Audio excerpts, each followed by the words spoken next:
हिंदी साहित्य संपूर्ण घटना चक्र क्विक रिवीजन विद आरती शर्मा। दोस्तों, आपको मेरा चैनल पसंद आए तो इसे लाइक करें, शेयर करें, सब्सक्राइब करें। साथ ही साथ मेरे वीडियोस के अगले नोटिफिकेशंस को पाने के लिए बेल आइकन को प्रेस करें। ध्यान दें दोस्तों, हिंदी हम कर रहे हैं हिंदी नेट जीआरएफ परीक्षा चयनित विषय आधारित प्रश्न जून 2009 से जुलाई 2018 तक के प्रश्न पत्र। दोस्तों, हम कर रहे हैं जुलाई 2016 का तृतीय प्रश्न पत्र। ठीक है, तो चलिए देखते हैं अगले प्रश्न। दोस्तों, हमारा प्रश्न है, जरा ध्यान दें, स्थापना है क्या? शब्द का वास्तविक अर्थ वाक्य की गति में ध्वनित होता है। क्या है? शब्द का वास्तविक अर्थ वाक्य की गति में ध्वनित होता है। किसकी गति में? वाक्य की गति में। क्या? शब्द का वास्तविक अर्थ। ठीक है, तो ये बात बिल्कुल सही है। ठीक, अब तर्क है क्या? क्योंकि वाक्य में प्रयुक्त होकर शब्द विषय का सम्मूर्तन करते हैं। ध्यान देना जरा, क्योंकि वाक्य में प्रयुक्त होकर शब्द विषय का सम्मूर्तन करते हैं और नई अर्थ छवियों का उद्घाटन करके, किसका? नई अर्थ छवियों का उद्घाटन करके अपनी सार्थकता सिद्ध करते हैं। तो यह बात भी बिल्कुल सही है। ठीक है, यह बात बिल्कुल सही है। दोनों पंक्तियां एक दूसरे से जुड़ती हुई नजर आ रही हैं और पॉजिटिव हैं। ठीक है, पॉजिटिव पंक्तियां हैं, ध्यान देंगे दोस्तों। ठीक, तो शब्द का वास्तविक अर्थ वाक्य की गति में ध्वनित होता है। वाक्य की गति, ठीक है, वाक्य शब्द देखो फर्स्ट लाइन में भी है, वाक्य शब्द सेकंड लाइन में भी है। तो कुछ ऐसे वर्ड्स हम निकालते हैं, कीवर्ड्स, जिनसे हम पहले वाक्य को दूसरे से कनेक्ट करने की कोशिश करते हैं। ठीक है, फिर हम देखते हैं कि दोनों वाक्य पॉजिटिव में आ रहे हैं या नेगेटिव में आ रहे हैं, या पहला पॉजिटिव में आ रहा है, सेकंड नेगेटिव में आ रहा है। तो इस तरह से फिर हम अपने उत्तर का चयन करते हैं। ठीक है, ध्यान रखेंगे। तर्क है क्योंकि वाक्य में प्रयुक्त होकर शब्द विषय का सम्मूर्तन करते हैं। ठीक है, एक अकेले शब्द से पूरे आप किसी विषय को वर्णित नहीं कर सकते, उसके लिए आपको वाक्यों की जरूरत पड़ेगी दोस्तों। ठीक है, और वाक्य कब बनेगा? शब्दों के मेल से। ठीक है, हालांकि एक शब्द अपने आप में पूरा वाक्य का काम करता है, लेकिन आप पूरा पैराग्राफ लिखने के लिए केवल एक शब्द से काम नहीं चलाएंगे, आपको अन्य शब्दों का भी सहारा लेना होगा। ऐसे शब्दों का सहारा जो कि सार्थक अर्थ प्रदान करें। समझे? तो इस बात को समझना। और नई अर्थ छवियों का उद्घाटन करके अपनी सार्थकता सिद्ध करें। ठीक, तो ए और आर दोनों ही बातें सही हैं। ठीक है ना दोस्तों? तो ऐसे शब्दों को, अब हम कितने ऐसे दिन भर में शब्दों का इस्तेमाल करते हैं जिनका ना सिर होता है ना पैर होता है। ठीक है, जैसे उदाहरण, हम बोलते हैं अपनी मदर को रोटी वोटी ले आओ, रोटी वोटी। तो रोटी तो समझ में आती है, लेकिन वोटी क्या चीज है? ठीक है, रोटी समझ में आती है, लेकिन वोटी क्या चीज है दोस्तों? ठीक है ना? इसी तरह से कोई और शब्द ले लें आप, जैसे आप अपने घर में आप इस्तेमाल करें किसी भी शब्द को, पंखा वंखा चला दो। क्या कहते हैं? पंखा वंखा चला दो। तो पंखा तो समझ में आता है, लेकिन वंखा क्या चीज है भाई? ठीक है, तो पंखा तो समझ में आ गया कि हाँ ठीक है भाई, चलेगा, उससे हवा आएगी, लेकिन वंखा क्या चीज है मुझे बताएं। ठीक, तो ऐसे न जाने कितने शब्दों को हम दिन भर में इस्तेमाल करते हैं जिनका कोई अर्थ नहीं है। ठीक है, तो कोशिश करें कि ज्यादा से ज्यादा सटीक शब्दों का प्रयोग करें, सही अर्थों का प्रयोग करें। ठीक है, सही अर्थ वाले शब्दों का प्रयोग करें दोस्तों। ठीक है ना? तो भाषा को बनाना बिगाड़ना हम जैसे लोगों का ही काम है दोस्तों। ठीक है, तो इसको मांझें, यानी कि इसको बनाएं, ना कि बिगाड़ें। ठीक, खास करके हिंदी विषय के विद्यार्थी। ठीक है, तो आप अपनी भाषा के प्रति सजग जरूर रहें। आप क्या कह रहे हैं, क्या लिख रहे हैं, इसमें सामंजस्य होना चाहिए दोस्तों। ठीक है, और जिस दिन आप अपने कहने, लिखने और सोचने की भाषा एक कर लेंगे ना, ठीक है, आपकी भाषा देखना कितनी प्रभावशाली हो जाएगी, आप कितने विचारशील हो जाएंगे। ठीक है, आप खुद देखेंगे अपना लेवल कि मैं तो आजकल बहुत ही जबरदस्त लिखने लगी हूँ या लिखने लगा हूँ। ठीक है, मेरी लाइन तो मतलब कोई भी प्रश्न ले आओ, किताबों की जरूरत ही नहीं है, मैं तो अपने आप ही लिख दूंगा सारा आंसर या लिख दूंगी सारा आंसर। ठीक है, तो ये क्या है, ये एक टेक्निक है, आप कैसे अपने आप को डेवलप करते हैं। आपकी भाषा ही आपके व्यक्तित्व को बताती है दोस्तों। ठीक है, आपकी सबसे पहली पहचान जो होती है आपकी भाषा से होती है, आप किस भाषा का इस्तेमाल कर रहे हैं। ठीक है, तो ये बात ध्यान रखें, पहले तोलें फिर बोलें, समझ गए। अब देखते हैं अगला प्रश्न, गौर करेंगे। अगला प्रश्न है, ध्यान दें, यहां पर सही सुमेलित प्रश्न करेंगे अब हम। तो सबसे पहले ग्रंथ है और रचनाकार, तो जरा ध्यान देना दोस्तों। सबसे पहले ग्रंथ है गंगा लहरी, कौन सा, गंगा लहरी, जिसके रचनाकार हैं पद्माकर जी। कौन, पद्माकर जी। ठीक है, रीतिकाल के अंतिम कवि हैं। ठीक है, रीतिकाल के अंतिम कवि भी माने जाते हैं पद्माकर जी। ठीक है, ध्यान रखें। फिर है शिवा बावनी, कौन सी रचना है, तो ध्यान रखें शिवा बावनी, जिसके रचनाकार हैं कवि भूषण। ठीक है, कवि भूषण। ठीक, वीर और औजपूर्ण रचनाएं लिखी हैं किसने, कवि भूषण ने, और आश्रय कवि थे किसके, महाराज शिवाजी राज और छत्रसाल के। ठीक है, तो इनकी जो रचनाएं हैं वो शिवा या फिर छत्रसाल, छत्र, इन दो शब्दों के प्रयोग से मिलती हैं। तो टेक्निक बता रही हूं आपको। ठीक है, भूल भी जाओ तो इस तरह से याद कर लेना। ठीक, तो शिवा बावनी, शिवा बावनी किसकी रचना है, भूषण की रचना है। फिर है रस रहस्य। ठीक है, रस रहस्य ये किसकी रचना है, तो ध्यान रखें कुलपति मिश्र जी की, कुलपति मिश्र जी की रचना है रस रहस्य। दोस्तों इसी तरह से एक रचना है रस कलश, एक है रस सारांश। ठीक है, एक है रस मीमांसा। तो इस तरह की जो पुस्तकें हैं जिनकी शुरुआत रस शब्द से हो रही है, उन पुस्तकों को अलग से लिखें, नोट करें और सभी रचनाकारों को ध्यान से देखें। ठीक है, रसराज। ठीक है, ये कुछ कॉमन रचनाएं हैं। ठीक है ना, तो ध्यान दें, बहुत कंफ्यूजन होती है इन रचनाओं में, हम पता ही नहीं कर पाते कि किसका रचनाकार, इतने कंफ्यूजन क्रिएट होती है ना कि ऐसा लगता है कि दिमाग में, हमारे दिमाग में क्या होता है कि रचनाकार आपस में भिड़ रहे हैं। एक जगह से आंसर आ रहा है रामचंद्र शुक्ल, एक जगह से आ रहा है क्या, भिखारी दास। ठीक है, तो इस तरह से मतलब कंफ्यूजन क्रिएट होती है। तो आप जरा थोड़ा सा काम करें, सेल्फ स्टडी करें। ठीक है, और आधी से ज्यादा रचनाएं तो आपको ये वीडियो रिपीट करने पर ही याद हो जाएंगी और इंपॉर्टेंट भी पता चल जाएंगी। ठीक है ना, गिनी चुनी चुनिंदा 4 से 5 रचनाएं हैं, बार बार बार बार रिपीट होती हैं दोस्तों। ठीक है, तो ध्यान रखेंगे, रस रहस्य, रस रहस्य। ठीक है, इसके रचनाकार हैं दोस्तों, जरा ध्यान दें, कुलपति मिश्र जी। कौन, कुलपति मिश्र जी। ठीक है, अब ध्यान रखना, कुलपति थे, एक कुलपति थे, इसको ऐसे याद करें, एक कुलपति थे, कहाँ के, आपकी यूनिवर्सिटी के कुलपति थे।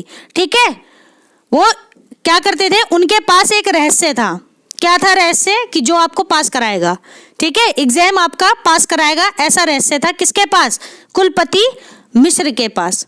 ठीक है, लेकिन उस रहस्य को प्राप्त करने के लिए आपको क्या जरूरत थी, रस खाने की जरूरत थी। क्या थी, रस खाने की जरूरत थी, तब जाके आपको रस रहस्य पता चल पाएगा। ठीक है, तब जाकर आपको रस रहस्य चल पाता या चल पाएगा जब आप रस खाएंगे। ठीक है, और वह रस रहस्य किसके पास है, कुलपति मिश्र के पास। ठीक है, याद कर लो इसको ऐसे। ठीक है, ऐसी रचनाएं ऐसे ही याद करें तो ज्यादा अच्छा है। ठीक, तो ध्यान रखें। फिर है अगला ग्रंथ, कौन सा, श्रृंगार निर्णय, श्रृंगार निर्णय। ठीक है, किसकी रचना है, भिखारी दास की, भिखारी दास की रचना है श्रृंगार निर्णय। रीति काल की रीतिबद्ध श्रेणी के कवि हैं भिखारी दास। अब यहाँ पर इनकी रचना में क्या वर्ड पकड़ो, निर्णय। ठीक है, निर्णय। अब इसी तरह से एक रचना भिखारी दास की बहुत ही इंपॉर्टेंट है, काव्य निर्णय। ठीक है, तो 2 रचनाएं इनकी इंपॉर्टेंट है सबसे ज्यादा, श्रृंगार निर्णय और एक है काव्य निर्णय। ठीक है, अभी ये मुझे याद नहीं आ रहे, एक रचनाकार की और रचना है भक्ति निर्णय। ठीक है, तो ये एक जैसी दिखने वाली रचनाओं को दोस्तों अलग से नोट करते जाएं। ठीक, अब एक बार फिर से सुने, जरा ध्यान देना, गौर करेंगे दोस्तों। पद्माकर जी, इनकी रचना है गंगा लहरी। ठीक है, पद्माकर जी गंगा लहरी। फिर है भूषण, इनकी रचना है शिवा बावनी। फिर है कुलपति मिश्र जी, ठीक है, जिनके पास क्या था, रस रहस्य था। ठीक है, तो रस रहस्य इनकी रचना है। फिर है भिखारी दास, भिखारी दास जी, ठीक है। भिखारी दास जी ने पहले श्रृंगार किया, फिर निर्णय लिया कि अब क्या करेंगे, हम भीख नहीं मांगेंगे, ठीक है। देखो सिर्फ पढ़ने की स्टडी से मैं आपको एकदम रैंडम आ रही है मेरे दिमाग में चीजें, ठीक। इसको आप किसी की इंसल्ट मत समझना, किसी भी रचनाकार की इंसल्ट नहीं है, ठीक। ये सिर्फ आपको याद कराने के पर्पस से है। अचानक ही मेरे माइंड में आ गया तो निकल गई हैं बातें, ध्यान रखें, ठीक। तो श्रृंगार निर्णय किसकी रचना है, भिखारी दास की, ठीक है, याद रखें दोस्तों। अगला प्रश्न है सही सुमेलित पंक्ति है, जरा ध्यान दे दोस्तों, ठीक है, गौर करेंगे। पंक्ति है, जाके कुटुंब सब ढोर ढोवंत, जाके कुटुंब सब ढोर ढोवंत, फिरई अजऊ बनारसी आस पासा, फिरई अजऊ बनारसी आस पासा, किसकी पंक्ति है, तो ध्यान रखें रैदास की। रैदास को रविदास भी कहते हैं, ठीक है, और मीरा के गुरु थे रैदास, ठीक, ध्यान रखें। इनकी एक पंक्ति और है, प्रभु जी तुम चंदन हम पानी, बहुत ज्यादा पूछी जाती है, याद रखें, किसकी, कवि रैदास की पंक्ति है, ठीक। अब ध्यान दें, यहाँ पर पंक्ति है, जाके कुटुंब सब ढोर ढोवंत, फिरई अजऊ बनारसी आस पासा, तो रैदास की पंक्ति है, ठीक। अब ध्यान दें, अगली पंक्ति है, गौर करेंगे दोस्तों, जेई मुख दखा तेई हंसा, क्या है, जेई मुख देखा, अच्छा दखा नहीं है, देखा है, ठीक। जेई मुख देखा तेई हंसा, सुना ते आयो आंसू, सुना ते आयो आंसू, यानी जिसने मुंह देखा और मुंह देखकर क्या किया, पहले तो हंस गए, लेकिन जब उनके बारे में जो कोई भी व्यक्ति हो, ठीक है, उनके बारे में सुना तो फिर वह आंसू बहाने लगे, ठीक है। कहते हैं ना कि एक बार में देख करके किसी को जज मत करो किसी के चेहरे से, ठीक है। जब उस किसी के साथ रहोगे ही नहीं तो उसे पहचानोगे कैसे, एक बार में कभी जजमेंट सही नहीं होता, ध्यान रखना, ठीक। गौर करें, जेई मुख देखा तेई हंसा, सुनाते आयो आंसू, सुनाते आयो आंसू, तो ये किसकी पंक्ति है, जायसी की, मलिक मोहम्मद जायसी की पंक्ति है दोस्तों, ध्यान रखेंगे, ठीक। तो एक बार रिपीट कर लेते हैं इसको, जाके कुटुंब सब ढोर ढोवंत, फिरई अजऊ बनारसी आसपासा, ये पंक्ति है रैदास की। फिर है जेई मुख देखा तेई हंसा, सुनाते आयो आंसू, ठीक है, ये पंक्ति है मलिक मोहम्मद जायसी की। देखते हैं अगली पंक्ति, गौर करेंगे दोस्तों, जरा ध्यान दें, पंक्ति है, क्या है, हरी है राजनीति पढ़ी आए समझी बात, क्या है, हरी है राजनीति पढ़ी आए समझी बात, कहत मधुकर जो समाचार कछु पाए, कहत मधुकर जो समाचार कछु पाए, तो ये किसकी पंक्ति है, ध्यान रखें, सूरदास की, ठीक है। उद्धव, ये भ्रमर गीत से ली गई पंक्तियां हैं, सूरदास के भ्रमर गीत से, ठीक है। हरी है राजनीति पढ़ी आए, गोपियां कह रही है कि हरी आजकल क्या है कि मथुरा जाकर क्या ऐसा लग रहा है जैसे कि उनसे आप हरी से क्या है राजनीति पढ़कर आ रहे हो, ये उद्धव को उलाने दे रही है, कौन, गोपियां, ठीक। तो ध्यान रखें, हरी है राजनीति पढ़ी आए समझी बात, क्या है पंक्ति, समझी बात कहत मधुकर जो समाचार कछु पाए, तो ये सूरदास की पंक्ति है, ठीक है दोस्तों। ध्यान दें, मुझे ऐसा लग रहा है मेरे फोन में कुछ प्रॉब्लम आ रही है, ठीक है, तो बीच बीच में ये बैक भी हो जा रहा है कभी कभी कंटेंट, तो आप उसे स्किप करें, ठीक है, ध्यान रखें, आप सिर्फ पढ़ाई करें, फालतू की जो चीजें बीच बीच में हो रही हैं डिस्ट्रैक्ट कर रही हैं तो इस पे ध्यान मत देना, ठीक। देखते हैं चौथी पंक्ति, क्या है, संतन को कहा सीकरी सो काम, संतन को कहा सीकरी सो काम, आवत जात पनैया टूटी बिसरी गयो हरिनाम, ठीक है, ऐसे पंक्ति है, ये किसकी है, कुंभन दास की, कुंभन दास की पंक्ति है, संतन को कहा सीकरी सो काम, कुंभन दास अष्टछाप के कवि हैं, ठीक है।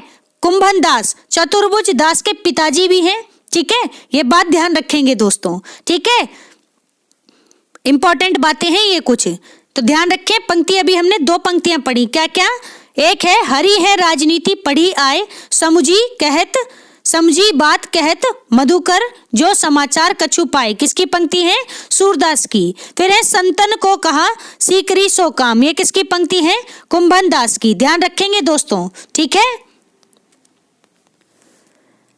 अगला प्रश्न है, जरा ध्यान दें, रचनाकार है और रचना है। तो सबसे पहले रचना है, ध्यान देना, ये सभी आदिकालीन रचनाकार हैं। ठीक, उद्योतन सूरी, उद्योतन सूरी, इनकी रचना है दोस्तों कुवलय माला कथा। कुवलय माला कथा किसकी है? उद्योतन सूरी की रचना है। फिर है कौन से कवि?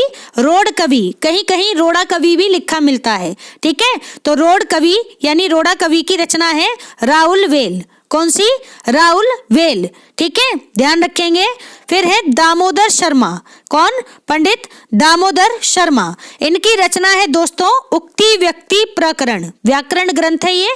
उक्ति व्यक्ति प्रकरण किसका है? दामोदर शर्मा का। ठीक, फिर है दोस्तों ठाकुर ज्योतिरीश्वर। ठीक है, या ज्योतिरीश्वर ठाकुर, ऐसे भी ये नाम मिलता है। तो ध्यान रखें, इनकी रचना है वर्ण रत्नाकर। कौन सी? वर्ण रत्नाकर। ठीक है, ठाकुर ज्योतिरीश्वर की रचना है वर्ण रत्नाकर, मैथिली भाषा में है। ठीक, ध्यान रखें। अब जरा एक बार फिर से सुनेंगे। सबसे पहले कुवलय माला कथा किसकी रचना है? उद्योतन सूरी की। फिर है राहुल वेल, इस किसकी रचना है? तो ध्यान दें, रोड कवि की। फिर है उक्ति व्यक्ति प्रकरण किसकी रचना है? दामोदर शर्मा की। फिर है वर्ण रत्नाकर किसकी रचना है? ठाकुर ज्योतिरीश्वर की, या फिर ज्योतिरीश्वर ठाकुर की। ठीक, अब जरा ध्यान से सुने दोस्तों, आपको आदि काल से लेकर रीति काल तक के अगर वन लाइनर के क्वेश्चन देखने हैं तो आप मेरी वन लाइनर क्वेश्चंस की प्लेलिस्ट देखें। ठीक है, थोड़े से वीडियो देखने में क्वालिटी आपको डाउन लगेगी, लेकिन आप देखें, बहुत ही मेहनत से बनाए गए वीडियो हैं और बहुत ही जबरदस्त वीडियो हैं। ठीक है, ये और उसमें मतलब मुझे नहीं लगता कि आपको वो वीडियो देखने के बाद आपको तीनों कालों में कोई दिक्कत आएगी, यानी समस्या आएगी, आदिकाल, रीतिकाल, आदिकाल, भक्तिकाल और रीतिकाल में। ठीक है, तो आप देखें और तसल्ली से देख लें, कम से कम एक बार तो देख ही लें। ठीक है, तो शुरुआती जब मैंने चैनल बनाया था तो स्टार्टिंग के वीडियोस हैं, इस वजह से थोड़ी सी प्रॉब्लम हो सकती है, अदरवाइज आपको कंटेंट अच्छा मिलेगा। ठीक है, कंटेंट बहुत अच्छा मिलेगा, आप उसको देखें जरूर। ठीक, ये सारे जितने भी डाउट है ना आपके वहां क्लियर हो जाएंगे। ठीक है ना, और आपको क्रम से चीजें भी समझ में आ जाएंगी। ठीक है दोस्तों, बाकी आप या आपके मित्र लोग मेरा चैनल सर्च करते हैं, चैनल नहीं मिलता है तो आप सर्च करें दोस्तों हिंदी साहित्यविद आरती शर्मा। हिंदी साहित्यविद आरती शर्मा, आपको मेरा चैनल मिल जाएगा और आप उसमें विजिट करें, चैनल पर जाएं। चैनल पर जाने के बाद आप सभी प्लेलिस्ट देख लें अपनी सुविधा के अनुसार। ठीक है, तो और जितना हो सके आप जल्दी से जल्दी वीडियोस को स्पीड बढ़ा करके देखें और रिवीजन करते जाएं। ठीक है, रिवीजन बहुत जरूरी है दोस्तों, ये ही आपको सिर्फ एक बार नहीं पढ़ना है, रिवीजन जरूर देनी है। ठीक है, ये ध्यान रखें। आप अगला वीडियो देखें उससे पहले ये है शर्त है कि आप पिछला वीडियो एक बार जरूर देख लें, चाहे बहुत ही जल्दी वाली स्पीड में देख लें। ठीक है, 2x स्पीड होती है ना कुछ, उसमें देख लें। ठीक है, तो ये बात ध्यान रखें दोस्तों। ठीक, एक बार रिवीजन करना बहुत जरूरी होता है। ठीक, देखते हैं अगला प्रश्न। अगला प्रश्न है, जरा ध्यान दे दोस्तों, क्या है प्रश्न? सही सुमेलित है, कविता संग्रह है और उनके प्रकाशन वर्ष हैं। ठीक है, तो जरा ध्यान दें, सबसे पहले कविता संग्रह है, अज्ञे का कविता संग्रह। कितनी नावों में कितनी बार, कितनी नावों में कितनी बार बैठकर मैं तुम्हारी ओर आया हूँ ओ मेरे अनबूझे सत्य। कुछ इस तरह से ये पंक्ति है। ठीक है, तो ये पूरा कविता संग्रह है किसका? अज्ञे का। कब आया? 1967 यानी 1967 ईस्वी में, 1967 ईस्वी में, याद रखे दोस्तों। फिर है कविता संग्रह मुक्तिबोध का, क्या? चांद का मुंह टेढ़ा है, चांद का मुंह टेढ़ा है। ठीक है, कब आया? 1964 में यानी 1964 में। ठीक है, 1964 में। ठीक, फिर है ध्यान दें, काल तुझसे होड़ है मेरी, काल तुझसे होड़ है मेरी। ठीक है, तो जितने भी विद्यार्थी पढ़ रहे हो तो वो इसी तरह से अपने मन में ठान ले, काल तुझसे होड़ है मेरी। ठीक है, और तुझे हराकर हम रहेंगे चाहे कुछ भी हो जाए। ठीक, तो ये इस डेडिकेशन के साथ आप पढ़ो। ठीक है, जिद होनी चाहिए आपको कि करना है तो करना है, करना है तो करना है, फिर चाहे कुछ भी हो जाए। ठीक है, फेल हो रहे हैं कितनी बार हो रहे हैं, इट डजेंट मैटर दोस्तों। ठीक है, जितनी बार फेल होंगे उतनी बार बेहतर ढंग से आप तैयारी करने की कोशिश करेंगे। ध्यान रखना, एक बार आप जब फेल होते हैं तो दूसरी बार नए तरीके से आप चीज़ों को समझने की कोशिश करते हैं। तो मैं मानती हूँ कि फेल होना बहुत अच्छा है दोस्तों। लोगों को शर्म आती है कहने में कि हम फेल हो गए। मैं तो कहती हूँ कि आप फेल हो तो 4 लोगों को और बताओ, कॉन्फिडेंस के साथ बताओ कि हाँ हम फेल हुए हैं, ठीक है। और अगली बार हम दुगनी तैयारी के साथ प्लेटफॉर्म पर आएंगे, ठीक है। और तब हम कोशिश करेंगे कि हमारा एग्जाम निकल जाए, और तब भी नहीं निकलेगा तो तीसरी बार आएंगे, तीसरी बार नहीं निकला तो चौथी बार आएंगे, ठीक है। वो सूरदास का था ना, एक उनकी कहानी थी, वो झोपड़ी जला दी जाती है उनकी, ठीक है। तो वो मुट्ठी में उस रेत को, जो झोपड़ी वोपड़ी जल जाती है उनकी, तो रेत को लेकर उड़ा करके कहते हैं कि वो एक बंदा होता है, मतलब एक व्यक्ति है उस स्टोरी में जो उनकी झोपड़ी जला देता है। तो सूरदास कहते हैं कि तुम 100 बार भी जलाओगे तो मैं 100 बार फिर से इस झोपड़ी को बनाऊंगा। क्या कहते हैं, उनका संकल्प, यही संकल्प जो है बहुत इसी कहानी का मेन मोटिव है। यानी आपको हार नहीं माननी, आपको सूरदास वाला संकल्प रखना है अपने अंदर कि आप 100 लाख बार भी, अगर 100 लाख बार भी अगर आप मेरी झोपड़ी जलाओगे तो मैं 100 लाख बार भी बनाऊंगा। कुछ इस तरह की पंक्ति है दोस्तों, ठीक है। मैंने 12th क्लास में पढ़ी थी अपने टाइम में, मुझे बहुत पसंद आई थी ये स्टोरी, और ये पंक्ति मुझे तब से याद रह गई दोस्तों, ठीक है। तो कुछ चीजें होती हैं, कहानियों से हमें सीख लेनी चाहिए, ठीक है। हार नहीं माननी है, प्रयास करो, लगातार करो और जबरदस्त करो, और डंके की चोट पे सिलेक्शन लेके आओ, समझ गए। ऐसा सिलेक्शन आना चाहिए ना कि सभी पीछे रह जाएं। जिस दिन आप स्टडी करो और आपका रिजल्ट आए, चाहे 10 बार फेल हो जाओ कोई दिक्कत नहीं है, लेकिन जिस दिन पास हो तो ऐसे मार्क्स के साथ पास होना कि आप कॉलर उठा करके बता सको, ठीक है। आपके घर वाले बताएं कि हाँ मेरा बेटा है कि मेरी बेटी है, समझ गए। आपको खुद बताने की जरूरत नहीं होगी, आपके लोग खुद बताएंगे दूसरों को, ठीक है। जरा इमेजिन करो वो समय कैसा होगा दोस्तों, ठीक है। तो अच्छे से पढ़ना है, मन से पढ़ना है और ढंग से पढ़ना है, हार नहीं माननी है, ध्यान रखें, ठीक है। और एक बात और याद रखें, कोशिश करने वालों की कभी हार नहीं होती, लहरों से डरकर नौका पार नहीं होती, कोशिश करने वालों की कभी हार नहीं होती, ठीक है, ध्यान रखें। अब देखते हैं अगला कविता संग्रह, तो जरा ध्यान दें, पहले यही देखें, काल तुझसे होड़ है मेरी, ठीक है, काल तुझसे होड़ है मेरी। तो ये देख लेंगे कि किसका कविता संग्रह है। जहां तक है शमशेर बहादुर सिंह का है, फिर भी आप एक बार देख लेंगे, मैं अभी डाउट में हूं इसमें, ठीक। इसका समय है 1971 ईस्वी, क्या 1971 ईस्वी, 1971, ध्यान रखें। फिर है दोस्तों लोग भूल गए हैं, क्या है, लोग भूल गए हैं, रघुवीर सहाय, ठीक है। इनका कविता संग्रह है लोग भूल गए हैं, 1982 में, 1982 में आई हुई रचना है लोग भूल गए हैं, ठीक। अब जरा ध्यान दें, अब एक बार फिर से सुने, कितनी नावों में कितनी बार, कब आया, 1967 में। फिर आया चांद का मुंह टेढ़ा है, 1964 ईस्वी में। फिर है काल तुझसे होड़ है मेरी, 1971 में। फिर है लोग भूल गए हैं, 1982 में, ठीक है, याद रखेंगे दोस्तों।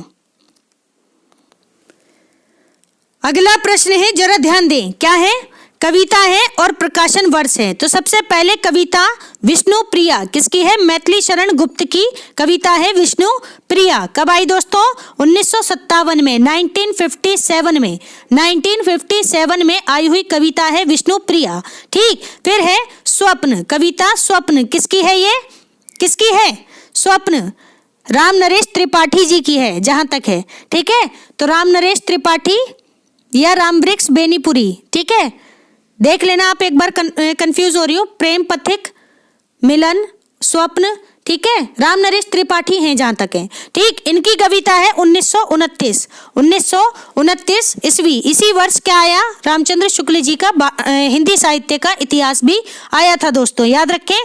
फिर है कविता हिम किरीटिनी माखनलाल चतुर्वेदी दी, ठीक है, हिम किरीटिनी किसकी है, माखनलाल चतुर्वेदी जी की कविता है, ठीक है। कब आई, 1941 में, 1941 में, ठीक है, 1941 में। फिर है कविता श्रांत पथिक, कौन सी, श्रांत पथिक किसकी है, श्रीधर पाठक जी की, श्रीधर पाठक जी की कविता है श्रांत पथिक, ठीक है, ध्यान रखेंगे। कब आई, 1902 में, ठीक है, 1902 में आई हुई कविता है श्रांत पथिक, ठीक है।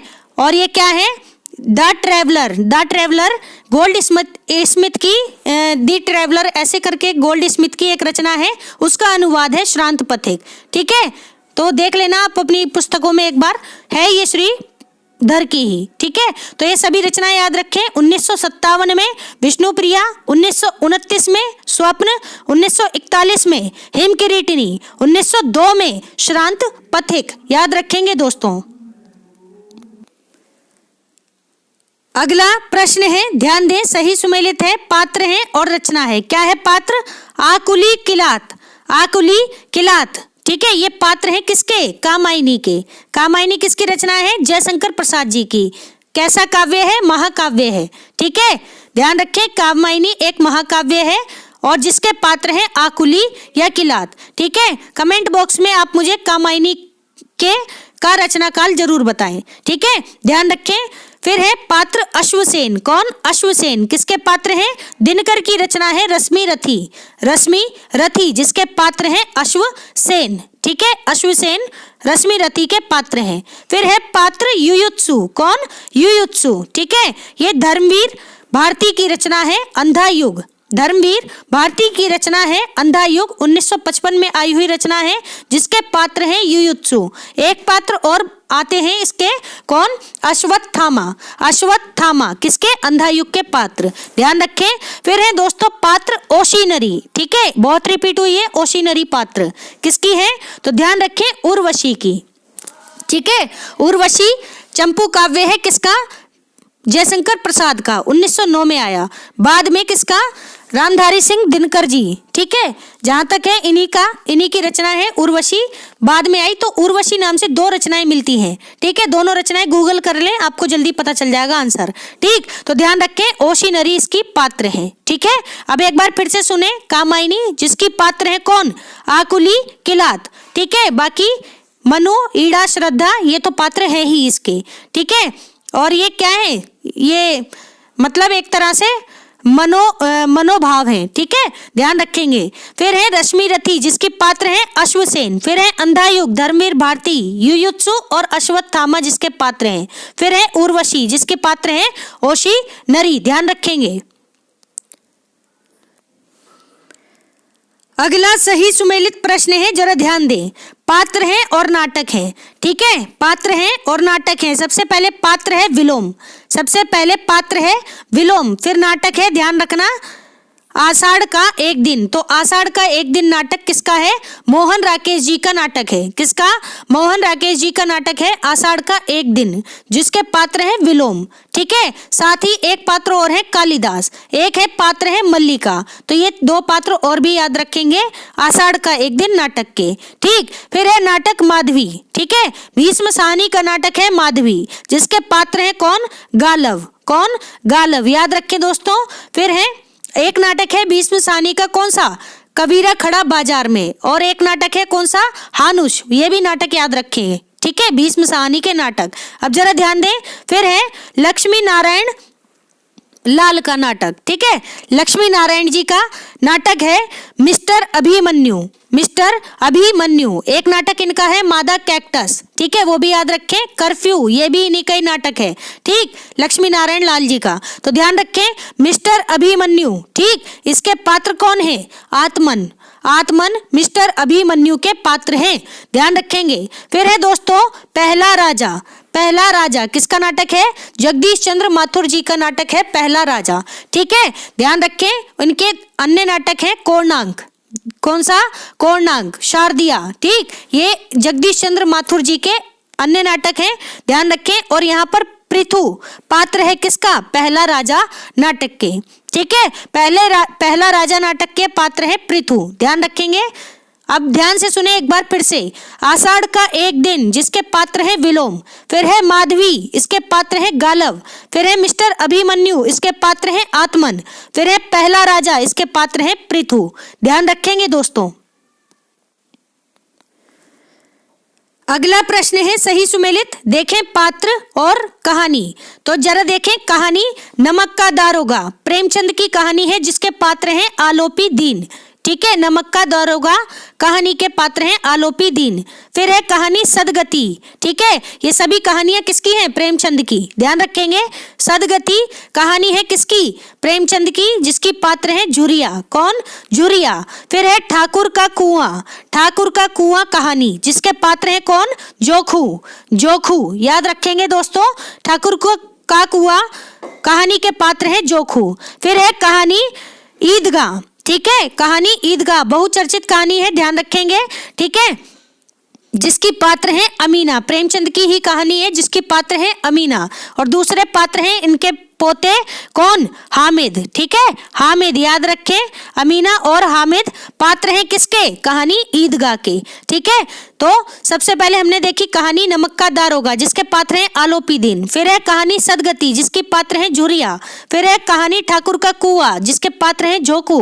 फिर है कहानी ईदगाह, जिसके पात्र हैं अमीना और हामिद। याद रखेंगे दोस्तों प्रेमचंद की कहानियों को। देखते हैं अगला प्रश्न। अगला प्रश्न है, जरा ध्यान दे दोस्तों, सही सुमेलित है, उपन्यासकार हैं और उपन्यास है। तो सबसे पहले उपन्यासकार हैं कृष्णा सोबती जी। इनका उपन्यास है समय सरगम। कौन सा? समय सरगम उपन्यास है कृष्णा सोबती का। फिर है उपन्यासकार चंद्रकांता। चंद्रकांता जी का उपन्यास है कथा सतीसर, ठीक है। पुरस्कार मिला हुआ है इनको, रचना को, ठीक, कथा सतीसर को। फिर है चित्रा मुदगल जी। चित्रा मुदगल जी, इनका उपन्यास है दोस्तों कौन सा? एक जमीन अपनी, एक जमीन अपनी, ठीक है। किसका है? चित्रा मुदगल का उपन्यास है। और एक है इनकी रचना आवा, चित्रा मुदगल की रचना है आवा, ठीक है। तो ध्यान रखेंगे। फिर है अलका सरावगी, ठीक है। अलका सरावगी, इनका उपन्यास है कौन सा? कोई बात नहीं, कोई बात नहीं, किसका? अलका सरावगी का उपन्यास है। और ध्यान रखें, एक पुरस्कृत रचना है अलका सरावगी की, कौन सी? कली कथा वाया बाईपास, कली कथा वाया बाईपास, ठीक है। याद रखेंगे। अब जरा एक बार फिर से सुने, कृष्णा सोबती जी का उपन्यास है कौन सा? समय सरगम। फिर है चंद्रकांता, इनका उपन्यास है कथा सतीसर। फिर है चित्रा मुदगल जी, इनका उपन्यास है एक जमीन अपनी। फिर है अलका सरावगी जी, इनका उपन्यास है कोई बात नहीं। याद रखेंगे। देखते हैं अगला प्रश्न।